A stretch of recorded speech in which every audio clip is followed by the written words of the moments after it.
피아노 소리가 멈춘 지 오래였습니다. 올해로 43이 되었습니다.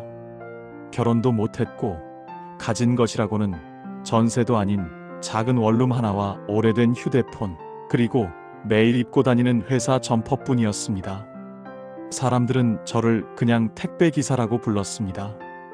누구에게는 하루에도 수십 번 들락거리는 반가운 사람이고, 누구에게는 초인종을 괜히 여러 번 누르는 귀찮은 사람이었습니다.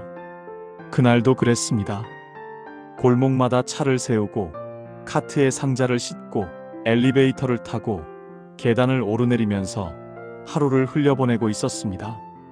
그러다 한 송장에 적힌 이름이 제 눈에 들어왔습니다. 최윤호 회장 사택.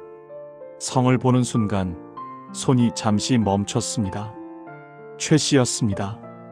제가 평생 입에 올리지 않으려 했던, 그러나 제 주민등록등본 맨 윗줄에 분명히 적혀있는 그 성이었습니다. 제 어머니 이름은 최정연이었습니다. 저는 그 순간 오랜 시간 일부러 외면하며 살아왔던 과거가 다시 제 앞에 나타난 것 같은 느낌을 받았습니다. 그날 저녁 집으로 돌아와 샤워를 하고 누웠는데도 그 이름이 머릿속을 떠나지 않았습니다. 설마 진짜 외갓집일까? 설마 그 회장이 외할아버지일까? 한때 저는 그런 것들을 상상하던 어린아이였습니다. 하지만 어느 순간부터 그런 상상은 제 인생을 더 비참하게 만드는 버릇일 뿐이었습니다. 그래서 다 잊고 살려고 했습니다. 어머니도, 피아노도, 외갓집도, 제 과거도. 그런데도 이상하게 그날 이후로는 택배 송장을 볼 때마다 최자만 나오면 가슴이 먼저 반응했습니다. 이야기를 처음부터 해보겠습니다. 어머니 이야기, 그리고 피아노와 제가 외갓집을 찾아가게 된 이야기 말입니다. 제 어머니는 대기업 집안의 셋째 딸이었습니다. 첫째 이모와 둘째 이모는 일찍부터 집안에서 정해준 사람과 결혼해서 안정된 삶을 살고 있었습니다. 어머니는 달랐습니다. 어릴 때부터 피아노를 쳤고 학교가 끝나면 학원 대신 연습실로 갔다고 들었습니다. 외할아버지는 처음에는 그냥 취미 정도로 생각하셨다고 합니다. 부잣집 딸이 피아노 조금 치는 건 흔한 일이었으니까요. 하지만 어머니가 진지하게 말했을 때 상황이 달라졌다고 했습니다. 아버지, 저는 음악을 하고 싶습니다. 피아노를 계속 치고 싶습니다. 외할아버지는 대답 대신 신문을 접었다고 합니다. 그리고 한참 후에 이렇게 말씀하셨답니다. 취미로 치는 건 괜찮다. 하지만 너는 결국 결혼해서 가정을 꾸려야 한다. 우리한테는 가업이라는 것이 있다. 피아노로 먹고 살겠다는 생각은 버려라. 어머니는 그때 뭔가 마음속에서 뚝 부러지는 소리를 들었다고 했습니다. 그래도 포기하지 않고 결국 음대에 진학했습니다. 우리 집에서 음대에 진학한 사람은 어머니가 처음이자 마지막이었습니다. 어머니는 대학에서 제 아버지를 만났습니다. 아버지는 가난한 집에서 태어났고 어릴 때부터 교회 피아노, 학원 반주 알바를 하며 자랐다고 했습니다. 등록금을 벌기 위해 밤에는 카페에서 연주를 했고 낮에는 학교에서 연습이나 수업을 했다고 했죠. 어머니가 아버지를 처음 본 건 학교 연습실 복도 끝에서였습니다. 누군가 쇼팽 발라드를 치고 있었는데 음이 조금씩 삐끗하고 중간중간 실수도 나오는데 이상하게 그 실수마저도 절실해 보였다고 했습니다. 어머니는 그때 잘 치네. 가 아니라 정말 간절하구나. 이렇게 생각했다고 했습니다. 얼마 후 두 사람은 같은 실기 수업을 듣게 되었습니다.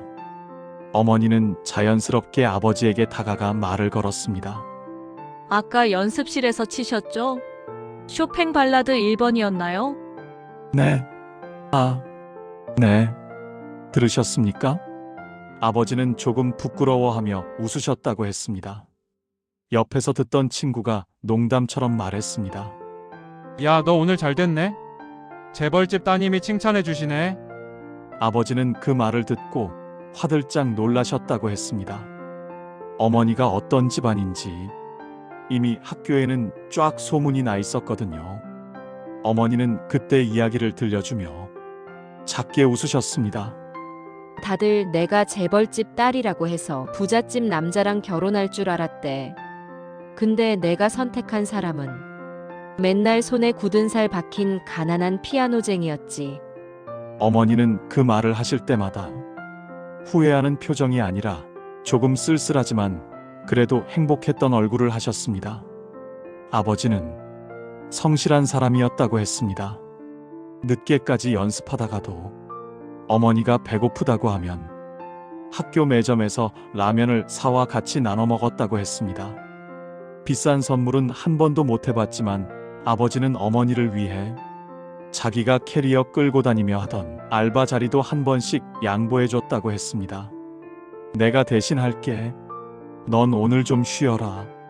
요즘 연습 때문에 손에 무리가 온 것 같더라. 어머니는 그게 참 고마웠다고 했습니다. 가난했지만 누군가 자신을 위해 몸을 움직여주는 사람, 그게 아버지였다고 했습니다. 문제는 두 사람이 진지하게 결혼 이야기를 꺼냈을 때 시작되었습니다. 어머니가 집에 가서 외할아버지에게 조심스럽게 말을 꺼냈다고 했습니다. 저 아버지, 만나고 있는 사람이 있습니다. 우리 학교 피아노과인데 진지하게 결혼을 생각하고 있습니다. 외할아버지는 잠시 말이 없었다고 합니다. 그러다 이렇게 물으셨다고 했습니다. 그쪽 집안에 대해 얘기해봐라. 어머니는 솔직하게 말했습니다. 어릴 적에 부모님이 돌아가셔서 친척 집을 전전했고 지금은 혼자 자취한다고 합니다. 피아노 말고는 할 줄 아는 게 별로 없는 사람입니다. 하지만 좋은 사람입니다. 외할아버지는 조용히 고개를 끄덕였다고 합니다. 그날은 그게 끝이었습니다. 그 대신 다음 날 어머니는 어머니 쪽 친척들과 마주 앉게 되었습니다. 거실에 쭉 늘어선 얼굴들을 보며 어머니는 그 자리가 어떤 자리인지 바로 알 수 있었다고 했습니다. 큰 이모가 먼저 입을 열었습니다. 정연아, 네가 음악 좋아하는 건 알겠어. 근데 그 사람하고 결혼해서 평생 돈 걱정 안 하고 살 자신은 있는 거니? 둘째 이모도 거들었습니다. 우리 집안이 어떤 집안인지는 알지. 그냥 평범한 집이 아니야. 너 하나 잘못되면 집안 얘기 나쁘게 하는 사람들 엄청 많을 거다. 어머니는 끝까지 본인이 선택한 삶을 살고 싶다고 했습니다.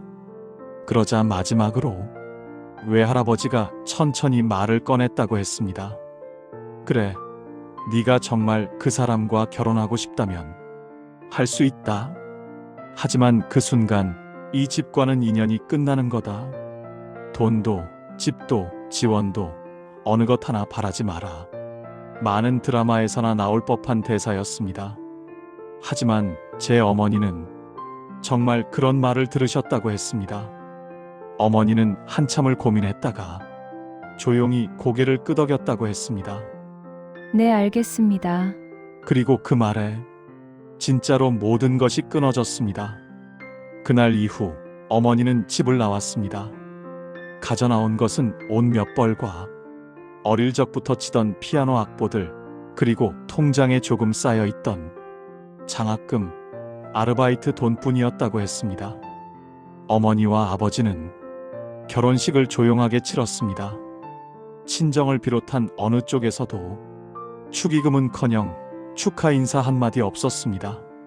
둘은 서울 외곽에 있는 작은 반지하 방을 얻어 살기 시작했습니다.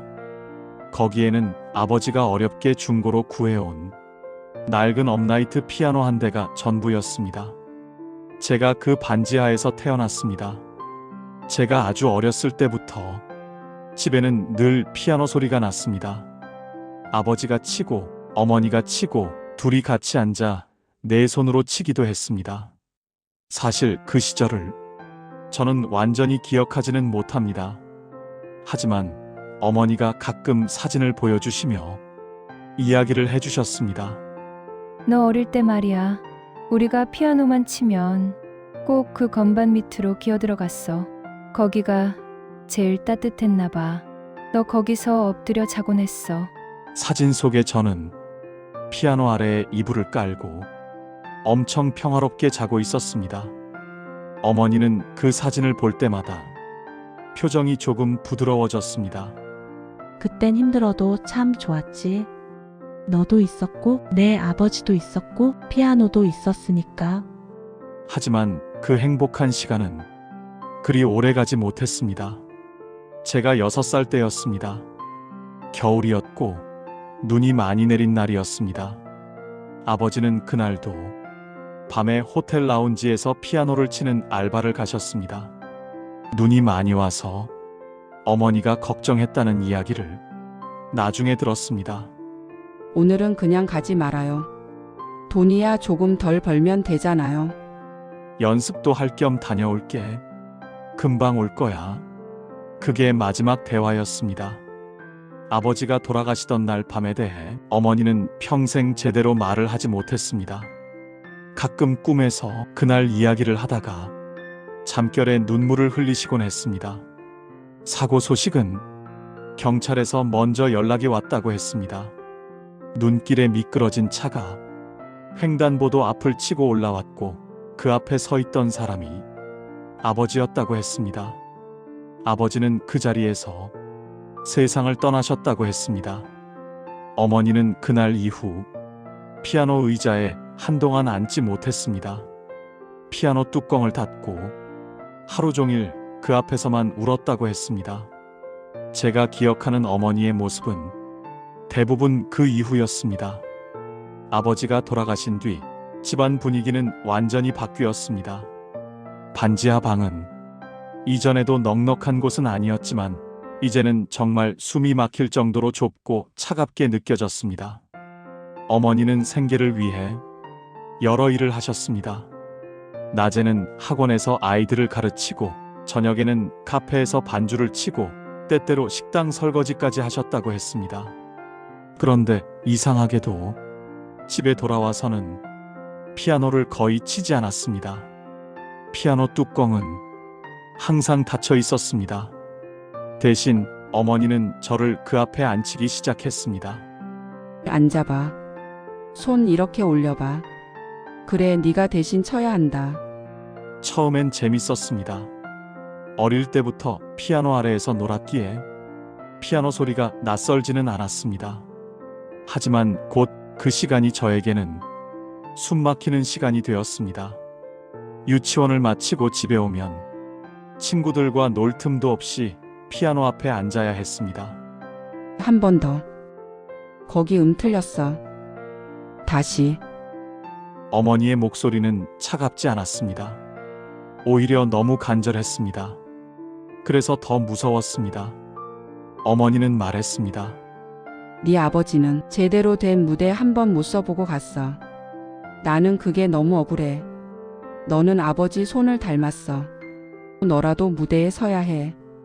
저는 그 말을 들을 때마다 마치 제가 제 인생이 아니라 아버지의 남은 인생을 대신 살아야 하는 것 같은 이상한 기분이 들었습니다.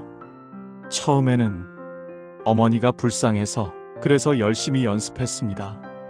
하지만 점점 어머니의 표정과 말투에서 이상한 압박감이 느껴졌습니다. 조금만 못하면 한숨이 길어지고 틀리면 어머니 눈빛이 흔들렸습니다. 왜 이걸 못해? 네 손이라면 충분히 할 수 있는데. 네가 노력을 안 해서 그래. 결국 저는 피아노가 싫어졌습니다. 피아노를 치는 제 모습도 싫어졌습니다. 고등학교 2학년이 되던 해였습니다. 학교에서도 저는 늘 피아노 특기생으로 불렸습니다. 선생님들은 기대했고 친구들은 부러워했습니다. 야, 너 외국 유학 간다며? 콩쿠르 나간다며? 하지만 정작 저는 점점 숨이 막혔습니다. 어느 날이었습니다. 학교에서 연습을 마치고 집에 들어가는데 어머니가 거실에서 제 중간고사 성적표를 들고 서 계셨습니다. 수학, 국어, 영어는 그다지 좋지 않았습니다. 그 대신 실기 점수와 음악 이론 점수는 늘 높은 편이었습니다. 어머니는 성적표를 보며 말했습니다. 그래도 음악은 잘 봤네. 다른 건 몰라도 이거 하나는 놓치면 안 된다. 그 말 자체는 틀린 말이 아니었습니다. 하지만 이상하게도 그날은 그 말이 너무 날카롭게 들렸습니다. 저는 조심스럽게 물었습니다. 엄마, 만약 내가 피아노 말고 다른 걸 하고 싶다고 하면요? 어머니는 잠시 저를 바라보았습니다. 그러고는 천천히 고개를 저었습니다. 그런 생각은 하면 안 된다. 왜요? 네가 뭔데? 네가 지금까지 뭘 이뤄놨다고. 너 혼자 살아갈 힘이 있어? 네가 피아노를 그만두면 네 인생에 뭐가 남을 것 같아? 그 말이 제 가슴 속에 깊게 박혔습니다. 내 인생에 정말 피아노 말고는 아무것도 없는 걸까? 그날 밤 저는 잠을 이루지 못했습니다. 결국 저는 집을 나가기로 결심했습니다. 그렇다고 해서 어머니가 미웠던 건 아니었습니다. 오히려 어머니는 불쌍했습니다. 하지만 그 집에 그 피아노 앞에 더 앉아 있다가는 제가 완전히 무너져 버릴 것 같았습니다. 그래서 집을 떠났습니다. 문에 쪽지 하나만 남겼습니다. 엄마, 죄송합니다.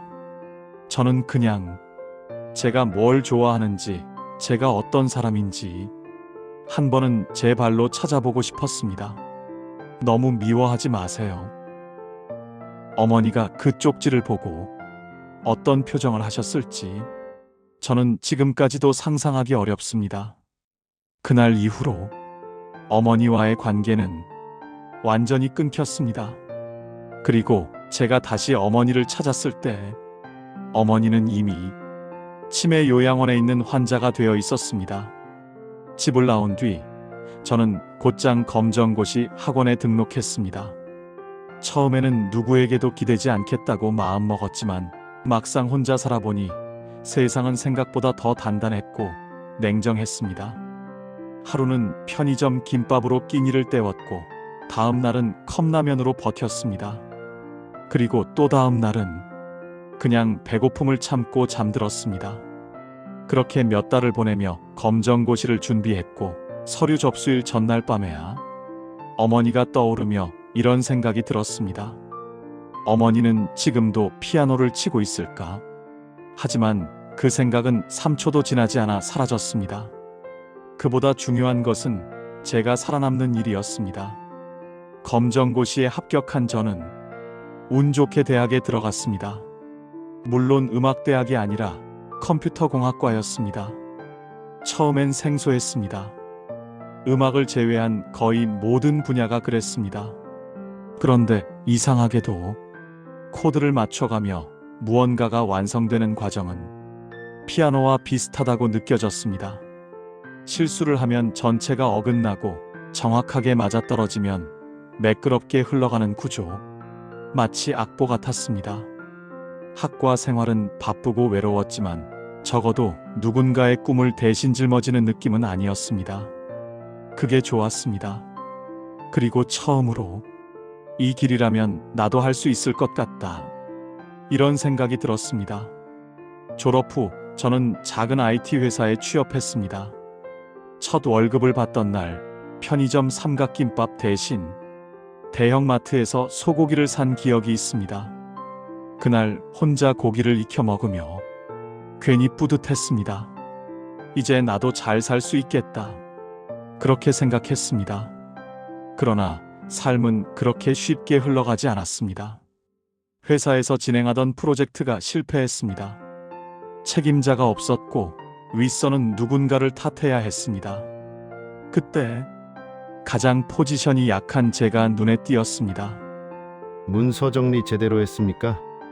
승인받고 진행한 게 맞나요? 확인하면 모두 절차대로 되어 있었지만 아무도 진실에 관심을 두지 않았습니다. 결국 저는 책임을 떠안고 회사를 떠나야 했습니다. 그 과정은 너무 빨랐습니다. 그리고 너무 쉬웠습니다. 다음 주 월요일 제 사물함은 비어 있었고 제 자리는 다른 사람에게 넘어가 있었습니다. 취업이 잘 되지 않았습니다. 자격증도 애매했고 회사에서 퇴사한 이유를 설명하는 것도 쉽지 않았습니다. 삶이 힘들어지니 어머니가 그리웠습니다. 어머니를 뵈야겠다는 생각은 벌써부터 하고 있었지만 녹록치 못한 제 사정을 보여드리기 싫었습니다. 그러다 우연히 택배 관련 아르바이트 공고를 보게 되었습니다. 당장 시작 가능.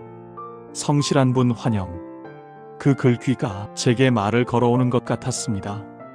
그렇게 저는 택배 기사가 되었습니다. 택배 배달을 어머니와 함께 살았던 곳으로 가게 되었습니다. 하지만 그 집으로 찾아갈 용기가 나질 않았습니다. 며칠 후 택배 배달로 요양원을 가게 되었습니다. 1층 로비에는 많은 할머니들이 영화를 시청하고 계셨습니다. 사무실에 택배 물건을 전달하고 나오는데 휠체어에 앉아 창밖만 응시하는 낯익은 할머니를 보게 되었습니다. 20년 만에 보는 그리웠던 어머니 얼굴이었습니다. 나는 바닥에 털썩 주저앉고 말았습니다. 눈물이 앞을 가렸습니다. 고왔던 얼굴은 깊은 주름이 생겼고 온 세상을 잃은 표정으로 창밖만 보고 있었습니다. 어떻게 어머니가 요양원에 계시게 된 걸까? 저는 어머니께 무릎 꿇고 사죄하였습니다. 하나밖에 없는 자식으로서 도리가 아니었던 저의 과거가 후회스럽기만 했습니다. 어머니는 저를 못 알아보셨습니다. 알츠하이머성 치매 판정을 받았다고 합니다. 간호사 말로는 요양병원으로 옮기셔야 했는데 보호자가 연락이 되지 않아 미뤄지고 있다고 했습니다. 우선 그동안 모아놓았던 적금을 해약하고 어머니를 요양병원으로 옮겼습니다. 이 과정에서 어머니와 눈도 많이 마주쳤지만 어머니는 저를 전혀 알아보시지 못했습니다. 요양보호사가 말했습니다. 할머니가 다른 가족 면회 오는 중학생 또래만 보시면 우리 아들 하셨어요. 그 이야기를 듣고 제 가슴은 무너져 내렸습니다. 이제라도 제가 어머니를 돌봐드려야 했습니다. 택배 일이 끝나면 주무시기 전에 요양병원에 들러 어머니 상태를 확인했습니다. 아들을 못 알아보시는 어머니 생각만 하면 억장이 무너져 내려서 입이 떨어지지가 않았습니다. 처음엔 택배 일이 힘들어 죽는 줄 알았습니다. 무거운 상자를 들고 계단을 몇 층씩 오르내리다 보면 다리에 감각이 없어질 때가 많았습니다. 하지만 하루가 빨리 지나갔고 머리를 쓸 필요도 없었고 그냥 해야 할 일을 하면 됐습니다. 그래서 괜찮다고 생각했습니다. 그리고 그날 운명 같은 일이 일어났습니다. 그날도 평소처럼 배송을 하고 있었습니다. 주소지, 송장, 사인받기. 그 과정을 아무 생각 없이 반복했습니다. 그러다 어느 한 주소에서요. 받는 사람 최윤호. 주소 종로구 평창길 38. 그 집은 조명이 환했고 대문 앞 정원 관리가 잘 되어 있었습니다. 경비실에서 신분 확인을 하고 택배를 들고 들어갔습니다. 문을 두드리자 관리 직원으로 보이는 사람이 나오며 말했습니다. 택배죠? 여기 주세요. 저는 상자를 건넸습니다. 돌아가려던 순간 제가 본 것은 그 집 거실 벽에 걸려있던 한 장의 오래된 사진이었습니다. 사진 속에는 20대 초반쯤 되어 보이는 여성이 있었습니다. 포즈는 단정했고 표정은 조금 쓸쓸해 보였으며 손끝에는 익숙한 피아노 건반이 살짝 보였습니다. 그리고 저는 그 얼굴을 알고 있었습니다. 아주 오래전에 봤던 앨범 속 사진, 아버지가 돌아가신 뒤 어머니가 한 번 보여주었던 사진 속 사람과 똑같았습니다. 그건 제 어머니의 젊은 시절 모습이었습니다. 그 순간 저는 숨이 멎었습니다. 아니, 숨을 쉬는지조차 알 수 없었습니다. 제가 지금 어떤 집 앞에 서 있는지 그제야 알 것 같았습니다. 그날 밤 저는 잠들지 못했습니다. 사진 속 어머니가 그 집에 있었다는 것, 그리고 그 집 성씨가 죄였다는 것. 왜 어머니가 가족과 끊어졌는지, 왜 평생 단칸방에서 살았는지, 왜 피아노를 그렇게 강요했는지, 그 모든 질문이 한 번에 떠올랐습니다. 택배 일을 마치고 돌아온 그 다음 날, 저는 어머니가 계신 요양원을 다시 찾았습니다. 요양원 복도는 늘 그렇듯 조용했습니다. 간호사가 발걸음을 멈추며 저를 바라봤습니다. 아드님, 오셨어요? 오늘은 상태가 조금 차분한 편이셨어요. 저는 고개를 숙이며 대답했습니다. 네, 감사합니다. 문을 열고 들어가자 어머니는 창가에 앉아 있었고 아무 표정 없이 정면을 바라보고 계셨습니다. 저를 보고도 특별한 반응은 없었습니다. 그저 오랜만에 본 낡은 인형을 보는 듯한 표정이었습니다. 어머니 왔습니다. 그 말에 어머니는 천천히 고개를 돌렸습니다. 그리고 이렇게 말했습니다. 학생, 피아노 배우러 왔나요? 그 순간 가슴 한쪽이 찢어지는 듯 했습니다. 그날 저녁 예상치 못한 재회가 찾아왔습니다. 요양병원 1층 로비에서 커피 자판기 앞에 서 있는데 익숙한 목소리가 들렸습니다. 혹시 너 준호냐? 저는 놀라 뒤돌아봤습니다. 저보다 키가 크고 정돈된 셔츠를 입은 남자가 서 있었습니다. 낯익은 눈매, 낯익은 표정, 그리고 몇 초 뒤 저는 이름을 떠올렸습니다. 민우? 민우는 고개를 크게 끄덕이며 웃었습니다. 맞네, 진짜 너구나.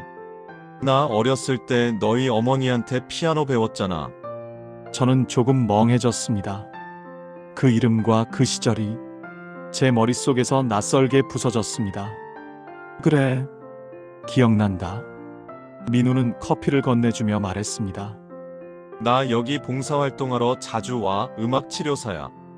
그 말을 듣자 저는 어머니가 아직도 음악과 연결된 공간에 있다는 사실이 헤아릴 수 없이 이상했습니다. 어머니가 이 병원에 계셔. 알츠하이머성 치매래. 아휴, 그랬구나. 내가 못 알아봤네. 그 후로 우리는 자연스럽게 다시 연락하게 되었습니다. 며칠 뒤 제가 먼저 민우에게 연락했습니다. 문장 하나를 쓰는데 한참이 걸렸습니다. 민우, 혹시 시간 되면 어머니 뵈러 같이 갈 수 있을까? 민우는 바로 답장을 보냈습니다. 그럼 언제든. 그리고 며칠 후 우리는 함께 어머니 앞에 앉았습니다. 민우는 가방에서 작은 미디 키보드를 꺼냈습니다. 간호사가 조심스럽게 말렸습니다.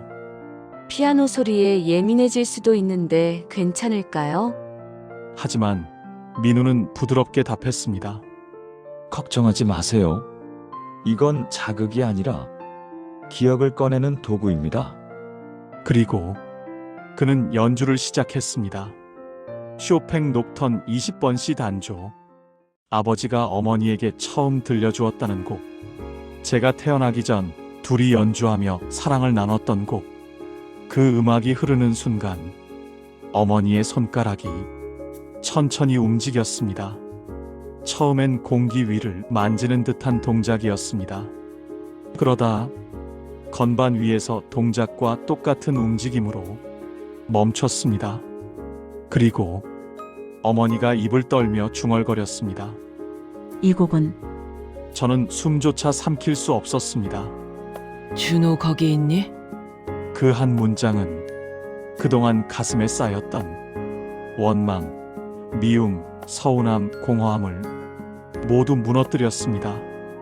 저는 울음을 참지 못했습니다. 그날 이후로 저는 민우와 함께 어머니에게 자주 갔습니다. 민우는 음악 치료와 옛 스승에 대한 예의라며 거의 매일 저와 함께 했습니다. 그러던 어느 날 요양원 입구에서 어머니 보호자로 등록된 서류를 확인하는 사회복지사의 말을 듣게 되었습니다. 아드님, 과거 보호자 번호가 아직 남아있어서 변경 처리하셔야 합니다. 최윤호님 번호로 되어 있더라고요. 그 이름, 택배 송장에 적혀 있던 그 이름과 같았습니다. 저는 머릿속이 얼어붙는 것 같았습니다. 사회복지사는 규정상 보호자를 바꿔놓아야 한다며 조심스럽게 말했습니다. 그리고 난 뒤 며칠 후 웬 모르는 번호로 문자가 왔습니다. 저는 당신의 외삼촌 되는 사람입니다. 요양원을 통해서 동생의 아들이라고 알게 되었네요. 저는 그 번호를 한참 동안 바라보고 있었습니다.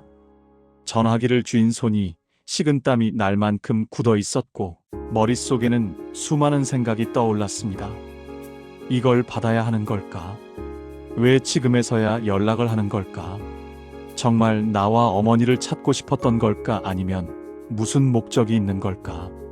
결국 저는 조심스럽게 전화를 걸었습니다. 통화 연결음이 3번 울리고 어떤 여자의 목소리가 들렸습니다. 혹시 박준우 씨입니까? 저는 짧게 대답했습니다. 네. 그분의 목소리는 떨리고 있었습니다. 정연이는 괜찮습니까?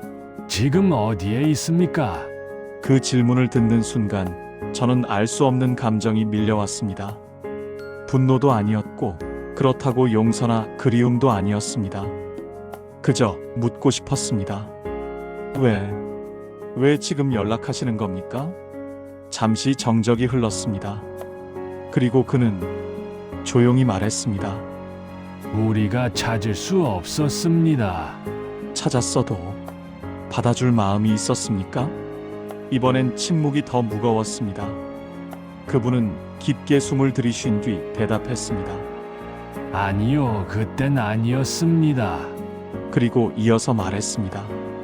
하지만 그 선택이 옳았다고 지금도 말할 수 있는 사람은 우리 가족 중 단 한 명도 없습니다.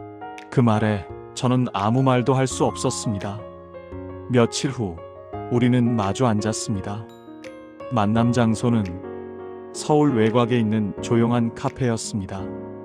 문을 열고 들어가자 검은 코트를 입은 남자가 일어섰습니다. 그는 저를 보자 마치 오래 헤어진 가족을 보는 듯 멍하니 바라보다가 고개를 천천히 숙였습니다. 나는 내 외삼촌이야, 최윤호다. 저는 짧게 인사했습니다. 네. 우리는 마주 앉았고 커피가 나오기도 전에 그는 작은 종이봉투 하나를 꺼냈습니다. 이건 정연이가 집을 나가던 날 남긴 유품이다. 우린 그걸 참아버리지도 못하고 계속 보관하고 있었지. 저는 봉투를 열었습니다. 그 안에는 어머니가 어릴 때 찍은 사진, 젊었을 때 피아노 콩쿠르 상장, 그리고 낡은 스케치북 하나가 들어 있었습니다. 스케치북에는 곡의 일부를 적어놓은 악보가 연필로 빼곡히 적혀 있었습니다. 그리고 마지막 장에는 이런 글이 적혀 있었습니다. 언젠가 내 아이가 이 곡을 완성할 수 있을까? 그 문장을 보는 순간 숨이 멎은 것 같았습니다. 외삼촌은 조용히 말을 이어갔습니다. 정연이는 집을 나가던 그날 울지도 않았고 화내지도 않았어. 그저 담담하게 말했지. 나는 사랑을 선택하겠습니다라고. 외삼촌은 잠시 말을 멈추고 천천히 커피잔을 내려놓았습니다.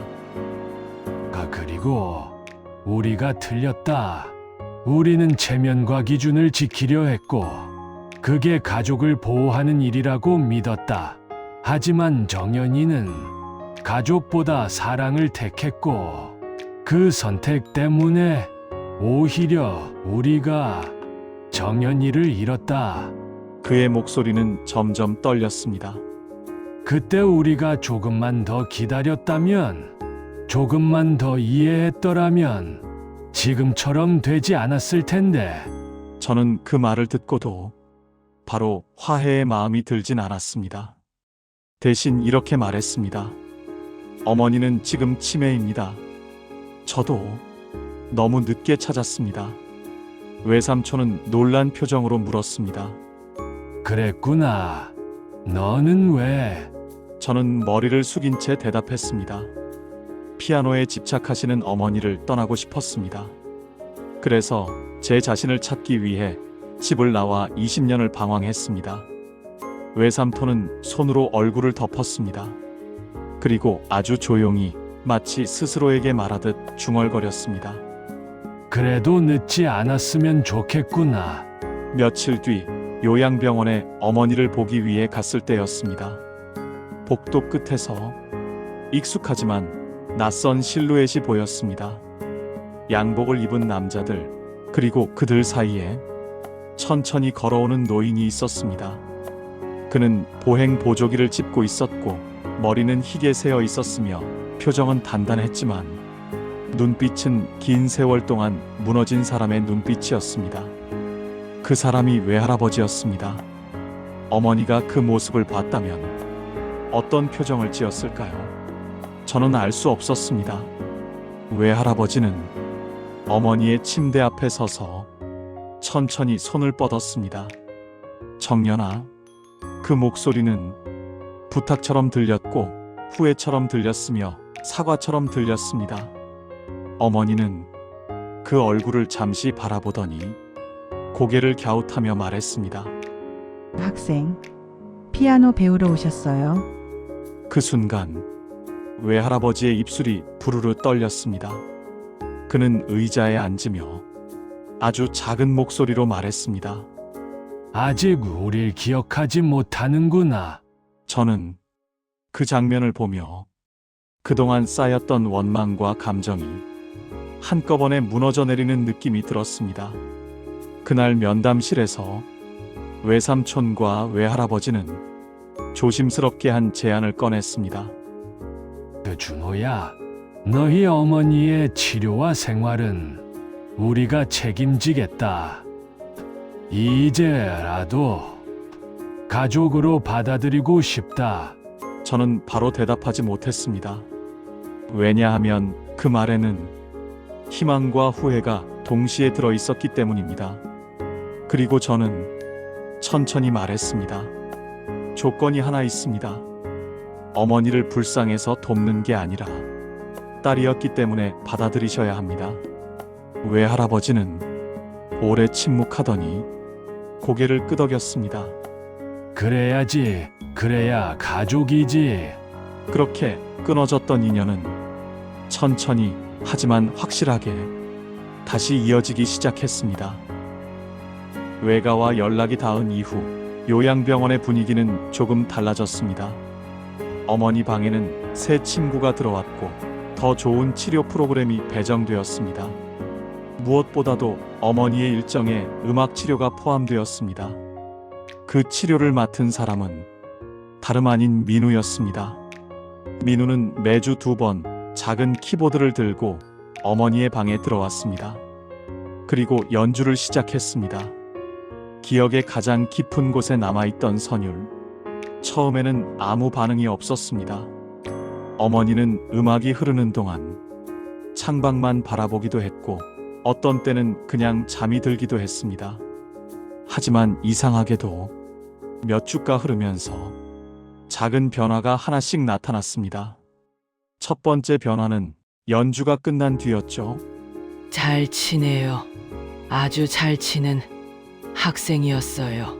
그 말은 마치 오래된 기억의 먼지가 털리는 듯한 말이었습니다.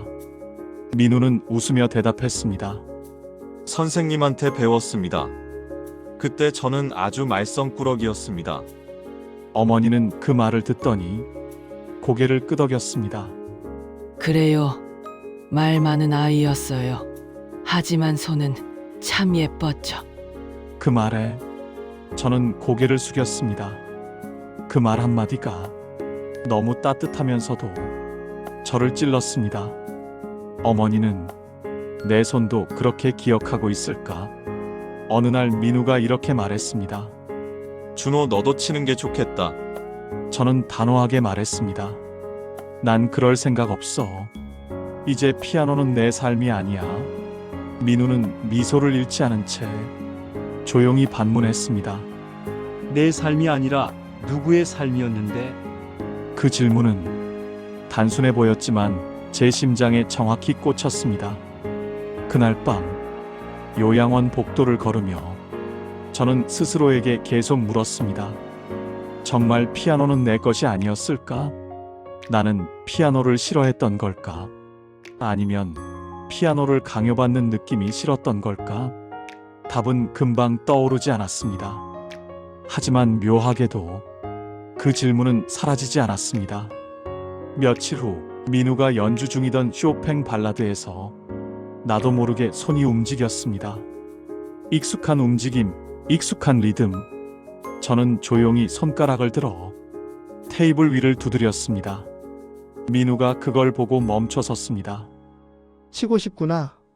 저는 고개를 저었습니다. 그런데 입이 말을 먼저 했습니다. 아니, 그냥 손이 기억하고 있을 뿐이야. 민우는 천천히 피아노 의자를 제 앞에 밀어주었습니다. 그러면 기억해보자. 저는 조심스럽게 의자에 앉았습니다. 손을 올리자 건반은 차갑고 묵직했습니다. 그리고 천천히 한 음을 눌렀습니다. 뚱. 그 단 한 음에 어머니가 고개를 들었습니다. 그리고 아주 오래된 사람을 보는 듯한 표정으로 저를 바라보았습니다. 준호야? 저는 숨조차 삼키지 못했습니다. 나 네가 치는 피아노 소리를 기억하고 있어. 그 말에 가슴이 무너지는 소리가 들리는 듯 했습니다. 저는 계속 치지 못하고 두 손으로 얼굴을 가렸습니다. 며칠 뒤 외할아버지가 요양병원을 찾았습니다. 그는 저를 복도 의자에 앉혀두고 조용히 말을 꺼냈습니다. 준호야, 내 어머니는 평생 피아노를 두고 살았지. 그리고 그 피아노 때문에 너도 상처를 받았고. 저는 담담하게 대답했습니다. 그렇습니다. 외할아버지는 고개를 끄덕였습니다. 하지만 너도 알고 있지 않느냐? 네 엄마는 피아노 말고 다른 무엇으로 세상과 연결될 수 있는 방법은 단 한 번도 없었단 걸. 저는 그 말을 듣고 처음으로 어머니의 삶이 강요가 아니라 마지막 남은 길이었을지도 모른다는 생각이 들었습니다. 그리고 외할아버지는 마지막으로 말했습니다. 준호야, 너는 이제 도망치지 말아야 한다. 음악은 너에게 상처였겠지만 그 상처를 끝내는 길 역시 음악일지도 모른다. 그날 이후 저는 매주 2번씩 민우와 함께 연주했습니다. 처음엔 서툴렀고 때때로 멈췄습니다. 그럴 때마다 어머니는 미소를 지었습니다. 예전처럼 채찍도 한숨도 조바심도 없었습니다. 그저 아들이 피아노를 치고 있다는 사실만으로 그녀는 행복해 보였습니다. 그리고 어느 겨울날 눈이 내리던 오후였습니다. 제가 쇼팽 녹턴의 마지막 악장을 마치자 어머니가 제 손등을 살며시 잡았습니다. 그리고 아주 또렷하게 말했습니다. 그래, 너는 내 아들 맞지? 저는 고개를 끄덕이며 대답했습니다. 네, 어머니 준호입니다. 어머니는 흐린 눈에 미소를 띠며 마지막으로 말했습니다. 그래, 잘 왔구나. 그 말은 말 그대로였습니다. 돌아온 아들을 다시 맞이하는 말. 그 순간 저는 확신했습니다.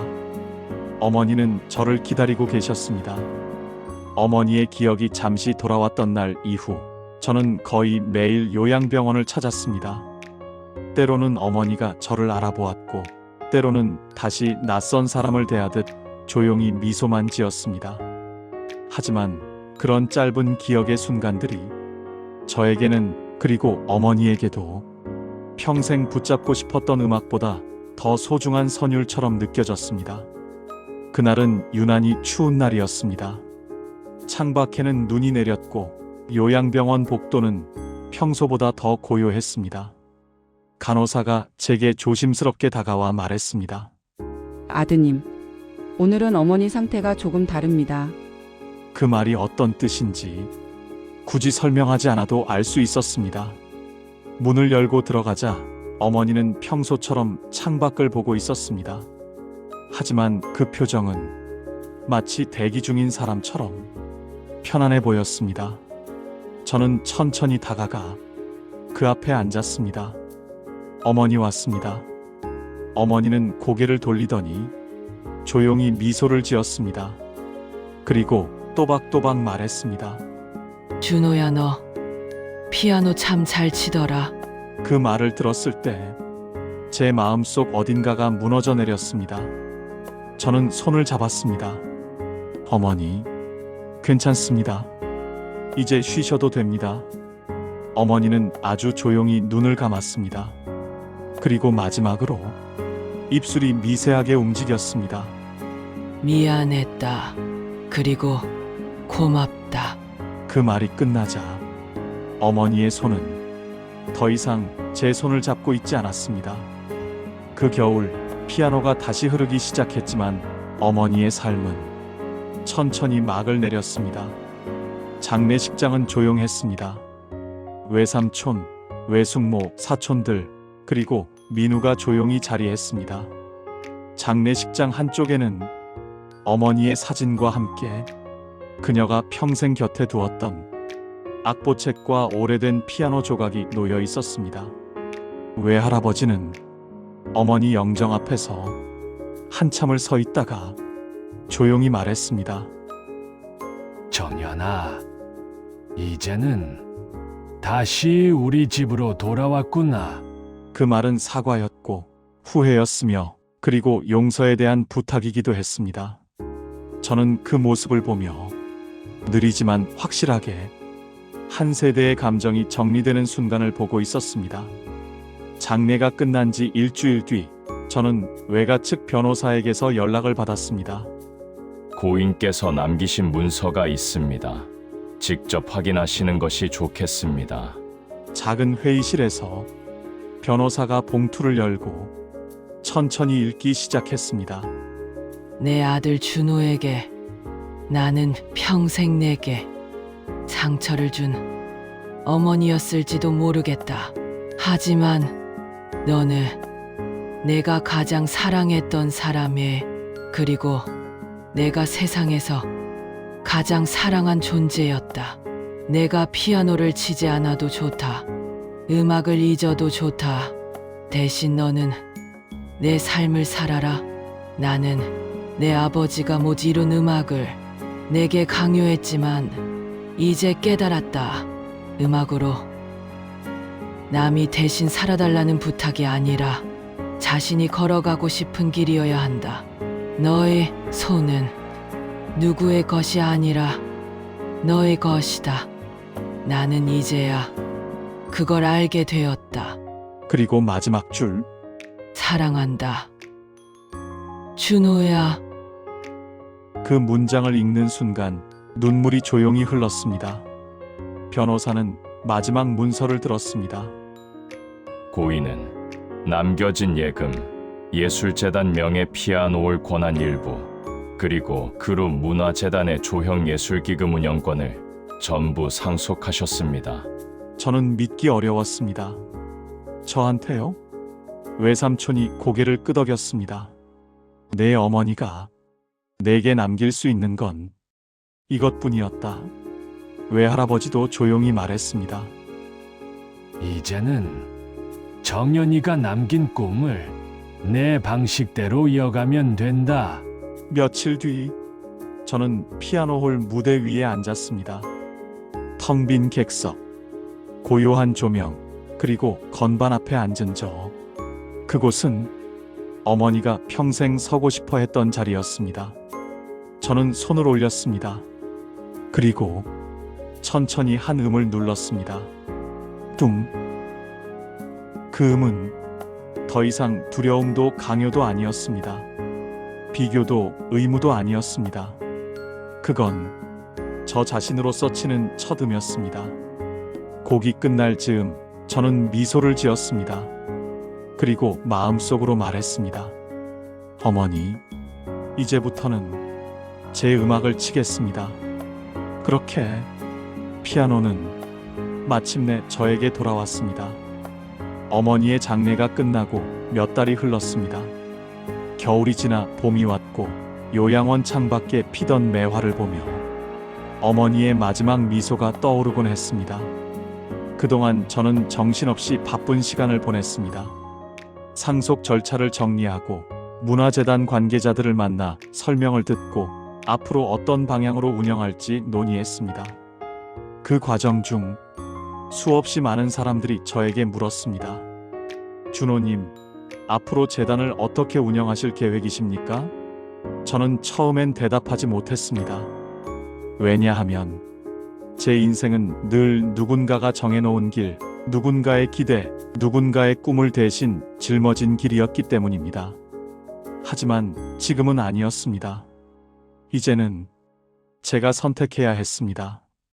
어느 날 민우의 연락으로 요양원을 찾았습니다. 요양원 로비에서 한 노인이 민우에게 피아노를 배우는 모습을 보았습니다. 그 손은 느리고 리듬은 자꾸 엇나갔지만 그 표정은 아이처럼 반짝이고 있었습니다. 그 모습을 보고 저는 확신했습니다. 어머니가 남긴 마지막 악보는 콩쿠르 무대가 아니라 사람을 위한 음악이었습니다. 그래서 저는 재단 운영 목표를 바꾸었습니다. 예술가를 위한 무대가 아니라 음악이 필요한 사람들에게 돌아가는 무대. 저는 치매 환자, 발달장애 아동, 그리고 생활이 어려운 음악 교육생들을 위한 음악 치료 장학 프로그램을 만들었습니다. 그 프로그램의 이름은 어머니의 이름을 따서 만들었습니다. 정연 음악 회복 프로젝트로 정했습니다. 외가 역시 변했습니다. 과거 체면과 이름을 지키는데 급급했던 그 집안은 지금은 조금 느리고 서툰 방식이지만 연결을 만들고 있었습니다. 외삼촌은 어느 날 저에게 말했습니다. 정연이가 살아 있었을 때 우리가 이렇게 변했다면 어땠을까? 저는 조용히 대답했습니다. 어머니가 떠났기에 우리가 이렇게 된 것 같습니다. 외삼촌은 고개를 끄덕였습니다. 맞다. 네 엄마는 떠나서도 우리를 가르치고 있구나. 민우는 여전히 요양원 환자들을 위해 피아노를 치고 있었습니다. 어느 날 그는 제가 연습 중이던 무대 옆에 서더니 장난스럽게 말했습니다. 이제 좀 인정하지 그래? 넌 피아노에서 도망친 게 아니라 피아노가 돌아올 때까지 기다리고 있었던 거야. 저는 웃으며 대답했습니다. 그건 네가 로맨티스트라서 하는 말이다. 민우는 어깨를 으쓱했습니다. 아니, 그건 네 손이 말해주고 있거든. 저는 손을 내려다 보았습니다. 한때 짐을 들고 바닥에 무릎을 꿇고 택배 카트를 끌던 손이었습니다. 지금은 건반 위에서 떨리지 않고 서 있었습니다. 재단 개관 기념일, 저는 조그마한 연주회를 열었습니다. 그 자리는 화려하지 않았습니다. 하지만 객석에는 치매 환자들, 음악 치료를 받는 사람들, 그리고 그들의 가족들이 앉아 있었습니다. 연주가 시작되기 전 저는 무대에서 조용히 말했습니다. 이 연주는 누군가의 꿈을 대신 이루기 위한 것이 아닙니다. 이건 내가 처음으로 스스로 선택한 음악입니다. 관객석 어딘가에서 민우가 두 손으로 박수를 쳤습니다. 그리고 저는 천천히 연주를 시작했습니다. 어머니가 제게 남긴 미완의 악보, 그 마지막 마디를 처음으로 제 손으로 완성했습니다. 그 순간 관객석 뒤쪽에서 누군가의 울음이 들렸습니다. 저는 알았습니다. 그건 저도 아니었고 관객도 아니었습니다. 그건 제 안에 묻혀있던 어린 시절의 준호가 마침내 울고 있는 소리였습니다. 연주가 끝난 후 저는 무대에서 천천히 내려왔습니다. 밖에는 봄바람이 불고 있었고 벚꽃이 피기 시작했습니다. 저는 조용히 중얼거렸습니다. 어머니, 이제 알겠습니다. 음악은 억압이 아니라 기억이고 사랑이고 그리고 다시 살아가게 만드는 힘이었습니다. 그리고 마지막으로 하늘을 향해 말했습니다. 괜찮습니다, 어머니. 저는 이제 제 음악으로 살겠습니다. 이 이야기는 용서와 화해, 그리고 사랑을 늦게라도 깨달은 누군가의 기록입니다. 댓글로 여러분의 기억, 이야기, 남겨두고 싶었던 말들을 남겨주세요. 여기선 늦어도 괜찮습니다.